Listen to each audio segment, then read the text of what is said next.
Hello সবাইকে, কেমন আছো সবাই? শুধু একবার বলো। বৃষ্টিতে পড়ে কিন্তু আমাদের বাড়ির কাছে অনেক অযত্নে বেড়ে ওঠা গাছ হয়েছে, তার মধ্যে একটা রয়েছে এই পুঁই গাছ। দেখো একদম নতুন হয়েছে আমাদের বাড়িতে।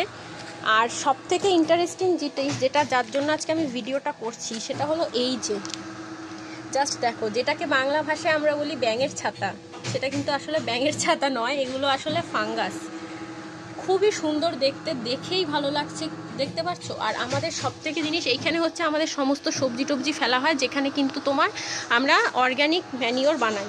আর এই হচ্ছে সেই অযত্নে বেড়ে ওঠা লঙ্কা গাছ, যেটা পড়ে হয়েছে এবং গাছটা কিন্তু বেশ হৃষ্টপুষ্ট হয়েছে। লঙ্কা হলে কিন্তু অবশ্যই আমি দেখাবো।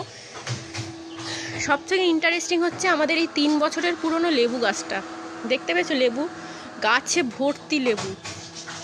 দুটো গাছ আছে এখানে, দুটো গাছের লেবুর ভ্যারাইটিস কিন্তু দু রকম। দেখো, একটা লম্বাটে ধরনের আর এইটা পুরো কাগজি লেবু। দারুণ সুন্দর স্মেল এগুলো।